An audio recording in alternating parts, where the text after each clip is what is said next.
பிள்ளைகள் நாங்கள் பார்க்க போகிறது 2022 ஆண்டு 41வது எம்சிக்கு பார்க்க போகிறோம். எங்களுக்கு தரப்பட்டிருக்கிறது வந்து குளோரின் ஒட்சோ அமிலங்களில் அமில வலிமை குறையும் வரிசை. எனவே அது எங்களுக்கு சரி. ஏனெண்டா எங்களுக்கு குளோரின் ஒட்சோ அமிலங்கள் அமில வலிமை இங்கால பக்கம் வர வர எங்களுக்கு என்ன செய்யும்னு சொன்னால் அமில வலிமை அதிகரிக்கும். ஏன் எங்களுக்கு அமில வலிமை அதிகரிக்கும் என்று சொன்னால் எங்களுக்கு அதிகரிக்கும் என்று சொன்னால் உங்களுக்கு தெரியும், இந்த இடத்துல குளோரின் ஒட்சி அமிலங்களை பொறுத்த மட்டும் +1, இங்கே வந்து சிஎலுக்கு +3, இதில் சிஎலுக்கு +5, இதற்கு சிஎலுக்கு +7. எனவே சிஎலை பொறுத்த மட்டும் எல்லா இடங்கள்லையும் sp3 கலப்பில் சிஎல் காணப்படும். நீங்கள் கட்டமைப்புகளை வரைஞ்சி பார்க்கலும். எனவே அமில வலிமை பிகாஸ் உங்களுக்கு HClO4 மிக வண்ணமிலம், HCl மென்னமிலம், மிக வெண்ணமிலம் ஆகிய வந்து அமில வலிமை கூடும். இரண்டாவது, குளோரின் ஒட்சோ அமிலங்களில் காணப்படுற குளோரின் ஒட்சியேற்றம் அதிகரிக்கும் போது ஒக்சோ அமிலங்கள் அமிலத்தின் அதிகரிக்கும். எனவே முதலாகூட்டும் சரி, ரெண்டாகூட்டும் எங்களுக்கு சரி. எனவே எங்களுக்கு சரி வரக்குள்ள நாங்கள் போகக்கூடிய ஆன்சர் வந்து மிக பொருத்தமாக எங்களுக்கு மூலாவது விடையை போகலாம். ஏனெண்டா உங்களுக்கு அமில வலிமை எப்போ அதிகரிக்கும்னு நீங்கள் வழங்கணும். அமில வலிமை எப்போ கூடுமெண்டா குளோரின் ஒட்சியரன் கூட சிஎல்லில் மின்னகத்தன்மை கூடும். எல்லா சிஎலும் இங்கே வந்து உங்களுக்கு தெரியும். நான் கட்டமைப்புகளை வரைஞ்சி காட்டுவோம். கட்டமைப்புகளை வரைஞ்ச மட்டும் சொன்னால் இங்கே இருக்கிற எல்லா சிஎலும் பாருங்கள். இதில் வந்து HOCl அமைப்பு இந்த இருக்குது. இதான் எங்களுக்கு HOCl அமைப்பு. HOCl அமைப்பில் ஸ்ட்ரக்சரை பார்த்திங்கன்னா OH பிணைப்பு இங்கே இருக்குது. இங்கே வந்து Cl sp3 கலப்பில் எடுக்க போகுது. HClO2வில் இதே மாதிரி 2 தனிச்சோடி ஒரு OH பிணைப்பு இருக்கும். இங்கே டபுள் பாண்ட் O இருக்கும். HClO3 பொறுத்த மட்டும் ஒரு தனிச்சோடியும் இரட்டை பிணைப்பு 2 வரப்போது ஒரு OH இருக்கும். HClO4வில் தனிச்சோடி கிடையாது, எல்லாமே வந்து சிஎலுக்கு எல்லாமே இரட்டை பிணைப்பு ஆக்சிஜன், இங்கே OH இருக்க போகுது. எனவே நீங்கள் கலப்புகளை பற்றி யோசிக்கக்குள்ளால உங்களுக்கு வந்து வரக்கூடியது, கலப்புகளை யோசிக்கக்குள்ள எங்களுக்கு வரக்கூடியது இவர் வந்து எங்களுக்கு sp3 கலப்பு எடுக்கிறார். இங்கேயும் sp3 கலப்பு, இங்கேயும் வந்து sp3 கலப்பு, இங்கேயும் வந்து sp3 கலப்பு. ஏற்றங்கள் எதுவும் கிடையாது 0 குளோரினுக்கு. எனவே மின்னெதிர்த்தன்மை இங்கே பக்கம் வர வர சிஎலுக்கு கூடும். ஒட்சியரன் அதிகரிப்போட என் +1 சிஎலுக்கு, +3 சிஎலுக்கு, +5 சிஎலுக்கு, +7 சிஎலுக்கு சிஎல்ல ஒட்சியர நிலை அதிகரிக்க அவர் மின்னெதிர்த்தன்மை அதிகரிக்கும். மின்னெதிர்த்தன்மை அதிகரிக்க அவர் அமில இயல்பு கூடும். ஏனண்டா சிஎல்ல மின்னெதிர்த்தன்மை அதிகரித்தால் குறைந்த மின்னெதிர்த்தன்மையை கொண்டிருந்த சிஎல் OH பிணைப்பில் ஓவிலிருந்து இலத்திரன கவர்ராடல் குறைஞ்சால் OH பிணைப்பிட முனைவாக்கம் குறையும், அமிலத்தன்மை குறையும். மின்னகத்தன்மை கூடிய சிஎல் HClO4வில் காணப்படுற சிஎல் இலத்திரன் அதிகமாக OH பிணைப்பிலிருந்து கவர்ந்தால் ClO பிணைப்பில் கவர்ந்தால் OH பிணைப்பிட முனைவாக்கம் கூடும், அமில இயல்பு கூடும். எனவே தான் அமில இயல்பு அதிகரிக்கிறதுக்கு நீங்கள் மேலுக்கு சொன்ன மாதிரி எங்களோட HOCl அந்த இதில் காணப்படுகின்ற அங்கே குளோரின் ஒட்சியரன் அதிகரிக்க ஒரு காரணம். எனவே நாங்கள் 41வதுக்கு நாங்கள் தெளிவாக முதலாவது ஆன்சருக்கு நாங்கள் போய்கொள்ளலாம். வேறு எந்த மாற்றமும் இல்லை. 42வது கேள்வி, H2S K2Cr2O7 ஒரு அமில கரைசலுடன் தாக்கம் இருந்து மூலக கந்தகம் உண்டாகிறது. சரியான கூற்று.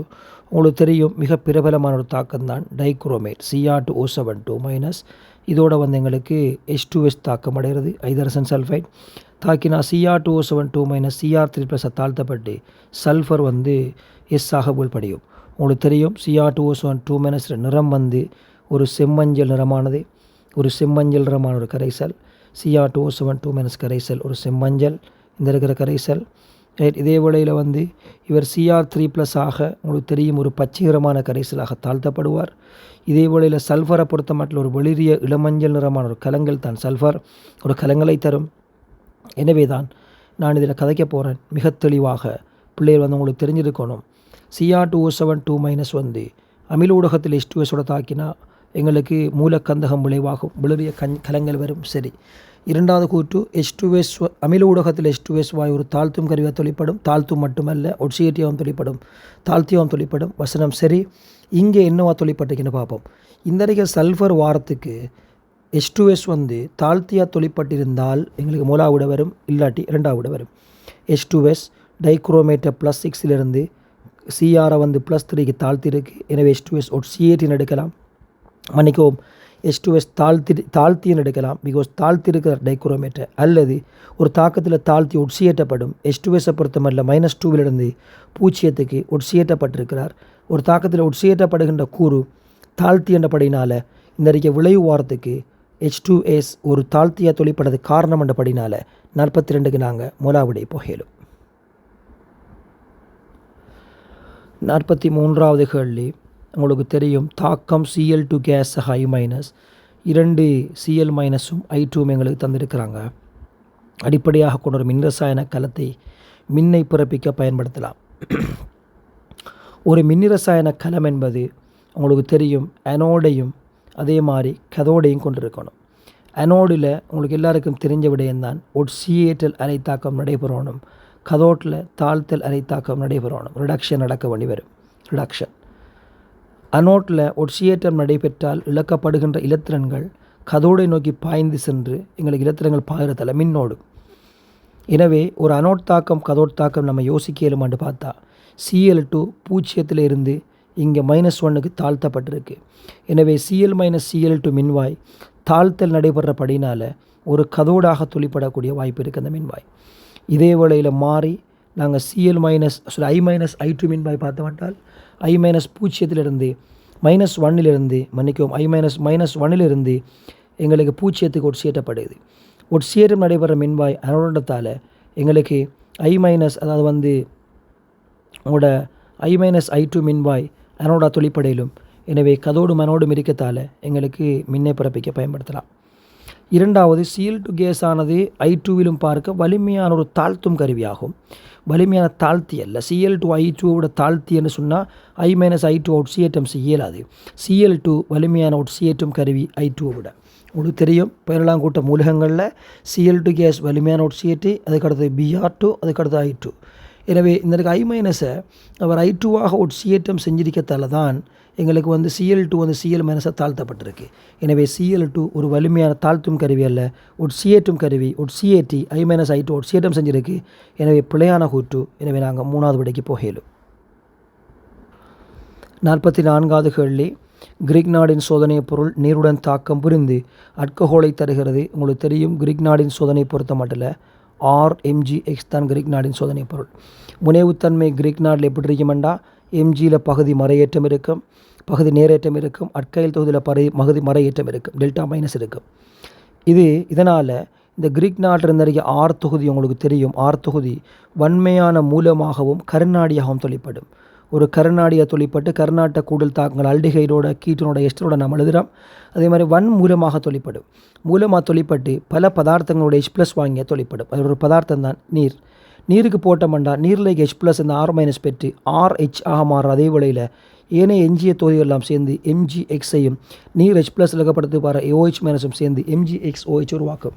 எனவே இங்கே அல்கஹோல் உருவாக்கப்பட எந்த ஒரு வாய்ப்பும் கிடையாது. அட்கேர்தான் உருவாக்கப்படும், RH வரும். இரண்டாவது கூற்று தியரி. கிரீக் நாடின் சோதனை பொருளாக காணப்படுற கார்பன் மெக்னீசியம் பிணைப்பில் கார்பன் அணு பகுதி மறையேற்றம் கொண்டுள்ளது. சரியானது. R டெல்டா- கொண்டிருக்கு. எனவே எங்களுக்கு 4வது விடை பொருத்தமானது. 45வது கேள்வி. அனிலீனில் இருந்து உருவாகும் ஈரசோனியம் உப்புக்கள். ஸோ நாங்கள் அனிலீனை கருதுவோம். உங்களுக்கு தெரியும் இதான் அனிலீன். பென்சீன் நேரடியாக NH2 இருக்கிற தொகுதி அனிலீன். இவரிலிருந்து உருவாகிற ஈரசோனியம் உப்புக்கள் தாழ் வெப்பநிலையில் உறுதியாக இருக்கும். அதே வேளை உதாரணமாக செய்வதற்கு 5 பாகை C இதில் வந்து N2Cl உருவாகும் என்று சொல்லியிருக்கிறாங்க. உங்களுக்கு தெரியும் N2Cl பொறுத்த மட்டும் அதாவது நாங்கள் NaNO2 ஐதான் HCl செய்வதற்கு 5 பாகை Cல போட்டோம் என்று சொன்னால் அனிலீன் உருவாகும். இதே வேளையில் முதல் அலிஃபெட்டிக் அமைன் உதாரணமாக ஒரு CH3NH2க்கு நாம் NaNO2 ஐதான் HCl எந்த டெம்பரேச்சரில் போட்டாலும் NaNH2 எங்களுக்கு ஒரு நாளும் எங்களுக்கு CH3N2Cl வராது. CH3OH தான் எங்களுக்கு வரும்.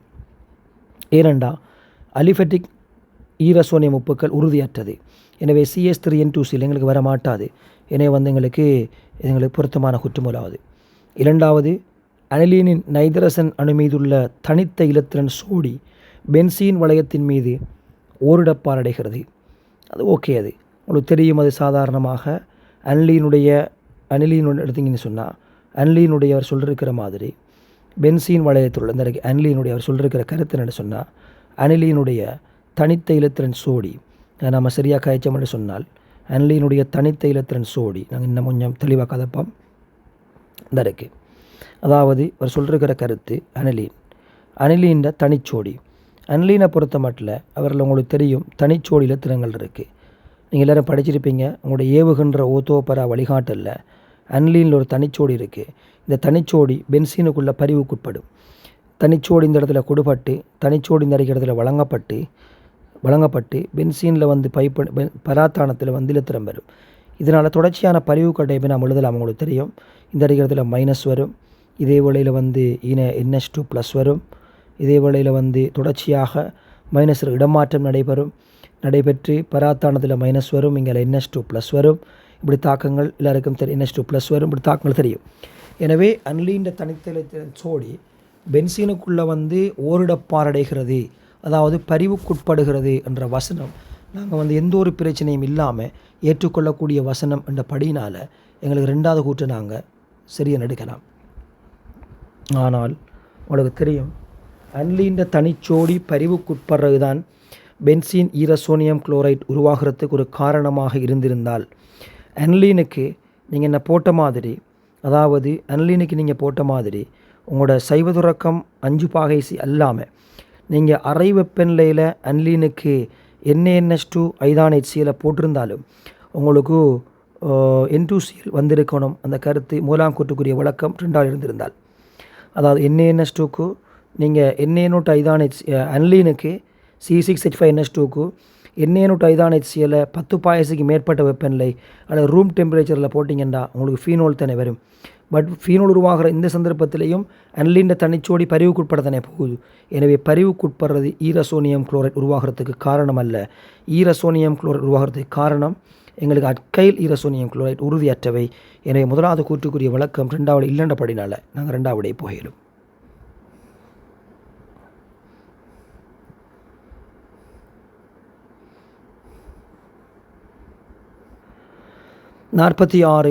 ஒரு தரப்பட்ட வெப்பநிலையில் முற்றாக கலக்கும் 2 திரவங்களை கலப்பதன் மூலம் ஒரு லட்சிய துவித திரவ கலவை உண்டாக்கப்படும் போது வெப்பொல்றை மாற்றம் 0 உங்களுக்கு தெரியும். தியரி ரீதியாக அது சரி.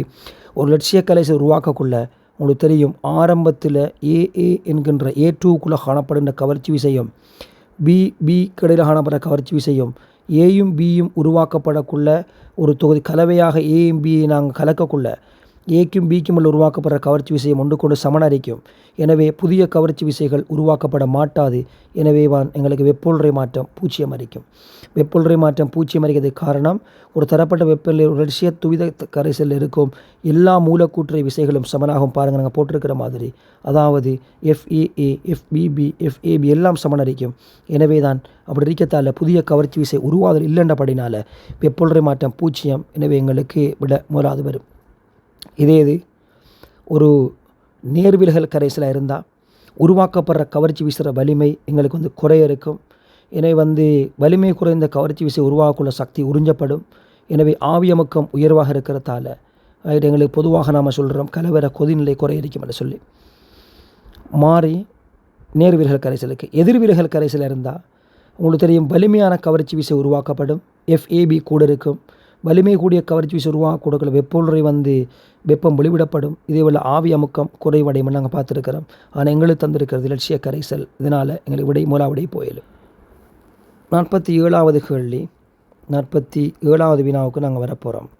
மழைநீரின் pH பெருமானம் 6.5 அறிவிக்கப்பட்டால் அம்மழை அமிலமழை என்பது பிழையான கூற்று. உங்களுக்கு தெரியும் pH பெருமானம் 6.5 விட குறைய pH பெருமானம் தியரி ரீதியாக பிழை.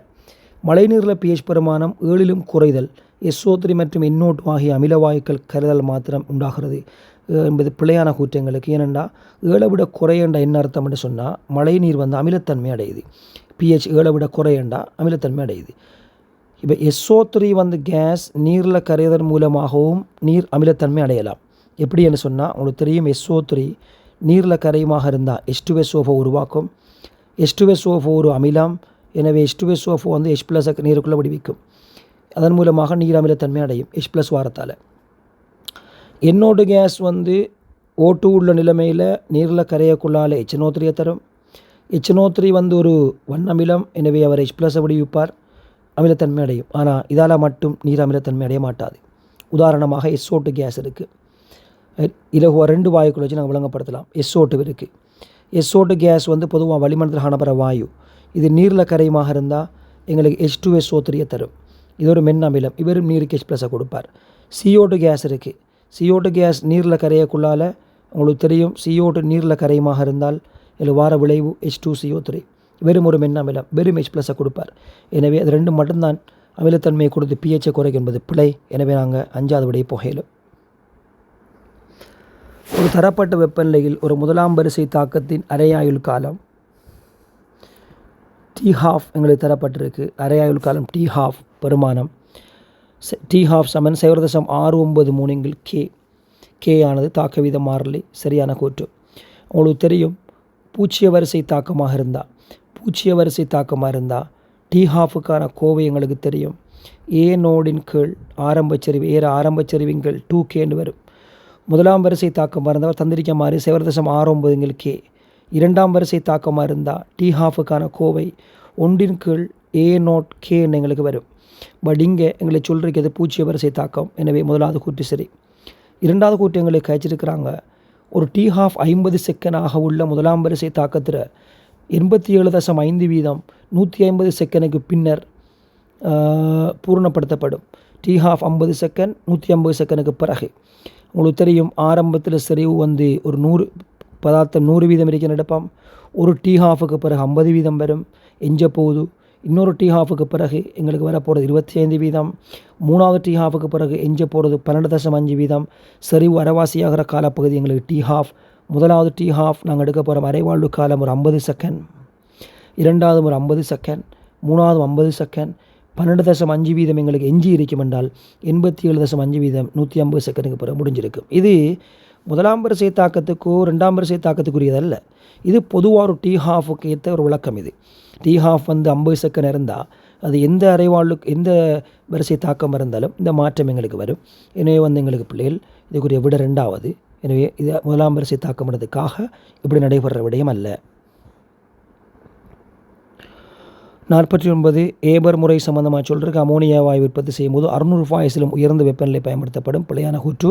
உங்களுக்கு தெரியும், ஏபர் முறையை பொறுத்த மட்டும் N2 கேஸ் தாக்கமடையும். அதோட 3 H2 கேஸ் போட்டு நாங்கள் விளைவில் ஒரு புறவெப்ப சமநிலை தாக்கத்தின் மூலமாக 2 NH3 கேஸ் எடுப்போம். நிபந்தனைகளை முழுமையாக குறிப்போம். உங்களுக்கு தெரியும் பிள்ளைகள், இது ஒரு புறவெப்ப சமநிலை தாக்கம், ΔH- அடிக்கும். வெப்பநிலை பொதுவாக நாங்கள் 450 தொடக்கம் 500 பாகைசி வெப்பநிலை பயன்படுத்தலாம். 250 தொடக்கம் 300 ATM அமுக்கம் பயன்படுத்தியலும், Fe அல்லது Fe2O3 ஊக்கியை நாங்கள் பயன்படுத்தியலும், அதே மாதிரி பொட்டாசியம் ஒக்சைடு போன்ற ஊக்கி தூண்டிகள் நாங்கள் பயன்படுத்தலாம். இங்கே மிக தெளிவாக நாம் கழிச்சிருக்கிறோம், மிக தெளிவாக நாம் சொல்லியிருக்கிறோம், ஒரு போதும் 600 விட கூட முடியாது. இரண்டாவது, ஏபர் முறையின் மூலம் அமோனியா உற்பத்தி உண்டாக்கப்படும் சமநிலை தாக்கத்தின் ஏவல் சக்தி வெப்பநிலை அதிகரிக்கும் போது குறையும். நல்லா விளங்கிக் கொள்ளுங்க, ஏவல் சக்தி இந்த சமநிலைக்கு அல்ல, எந்த ஒரு சமநிலை தாக்கத்துக்கும் வெப்பநிலையோட ஏவல் சக்தி மாற்றமடையாது. எனவே 49க்கு 5வது, ஏவல் சக்தி வெப்பநிலையில் தங்கியிருக்க மாட்டாது, வெப்பநிலை மாறக்குள்ள இதுவல்ல. எந்த ஒரு சமநிலை தாக்கம் இருந்தாலும் ஒரு திசை தாக்கம் இருந்தாலும் வெப்பநிலையோட ஏவல் சக்தி மாறாது. 2 கூற்றுக்களும் பிழை. 5வது விடைக்கு நாங்கள் போகையிலும். 50வது MCQ, பேக்லைட் ஒரு கூட்டல் பல்பகுதியம் என்பது பிழையான கூற்று. உங்களுக்கு தெரியும், ஒடுங்கல் பல்பகுதியம், அது முப்பரிமாண ஒடுங்கல் பல்பகுதியம். அடுத்து, பேக்லைட் ஒரு முப்பரிமாண வலையமைப்பு காணப்படும், அது சரியான கூற்று. எனவே எங்களுக்கு தெளிவாக 4வது விடை. பல்பகுதியங்களை பொறுத்த மட்டும் உங்களுக்கு தெரியும், இயற்கை செயற்கையை நாங்கள் பிரிக்கலாம். இயற்கையான பல்பகுதியங்கள் உங்களுக்கு தெரியும் DNA, அதே மாதிரி பொலிசக்கரைட், அதே போன்று எங்களோட RNA, புரதம், இவங்கெல்லாம் வந்து எங்களுக்கு இயற்கையானது. ஏனைய அனைத்தும் எங்களுக்கு செயற்கை பல்பகுதியம். செயற்கையான பல்பகுதியங்களை நான் பிரிக்க போகிறேன். ஒன்று உங்களுக்கு கூட்டல் பல்பகுதியம், அடுத்து வந்து ஒடுங்கல் பல்பகுதியம். பல்பகுதியங்களை பிரிப்போம் கூட்டல் ஒடுங்கல்னு சொல்லி. இதில் இயற்கையாக வார கூட்டல் பல்பகுதியம் யாருண்டா, இயற்கையான ரப்பர். ஏனைய கூட்டல் பல்பகுதியை நாங்கள் படிக்க போகிற அவ்வளோ பேரும் செயற்கையான ஆக்கள். அதில் உங்களுக்கு தெரியும், உங்களோட பொலிஎதீன், அதே மாதிரி PVC, உங்களோட டெஃப்லான், பொலிஸ்டைரின், ரைட் போன்றதோட இயற்கை ரப்பரும் கூட்டல் பல்பகுதியம். இயற்கை ரப்பர் இயற்கையான கூட்டல். நான் சொன்ன பொலித்தீன், பிவிசி, டெஃப்லோன், பொலிஸ்டைரீன், பொலிப்ரொபைலின் அவ்வளோ பேரும் வந்து எங்களுக்கு செயற்கையான கூட்டல் பல்பகுதியம். நிரம்பாத பிணைப்புகள் உடைய வேண்டி வரும். ஒடுங்கல் பல்பகுதியம். சிறிய மூலக்கூறுகள் வந்து வெளியேற்றப்படுற பல்பகுதியம். உங்களுக்கு தெரியும், உதாரணமாக நைலோன் 66 நாங்கள் படிக்கிறோம், பொலியமைட்டில். பிஇடி படிக்கிறோம், ரைட், எங்களோட பொலியஸ்டரில். அதே மாதிரி வந்து நாங்கள் படிக்கின்ற இந்த பேக்லைட், அதே மாதிரி ரெசின், அதே மாதிரி பேக்லைட் எல்லாம் ஒடுங்கல் பல்பகுதியம். இதில் ரெசினும் பேக்லைட்டும் முப்பரிமாண ஒடுங்கல் பல்பகுதியம், வெப்ப இறுகு பல்பகுதியங்கள். ஏனைய 2 பேரும் வந்து உங்களோட நேர்கோட்டு ஒடுங்கல் பல்பகுதியம். எனவே இந்த பல்பகுதியங்களுக்குள்ளே நாங்கள் படிக்கிற விடயங்களில் ரைட் இவ்வளோதான் நாங்கள் கோணம் படிக்கிறோம். இதில் வந்து இந்த ரெசின் பேக்லைட் வந்து வெப்ப இறுகு பல்பகுதியம் முப்பரிமாணம் இப்போ கொண்டிருக்கத்தால் ஏனையாக்கள் வெப்ப இலகு பல்பகுதியம் இருக்கும். எனவே தான் எங்களுக்கு பல்பகுதியம் சம்மந்தப்பட்ட விடயம். எனவே எங்களுக்கு அதுக்கு 4வது விடையை போகலும்.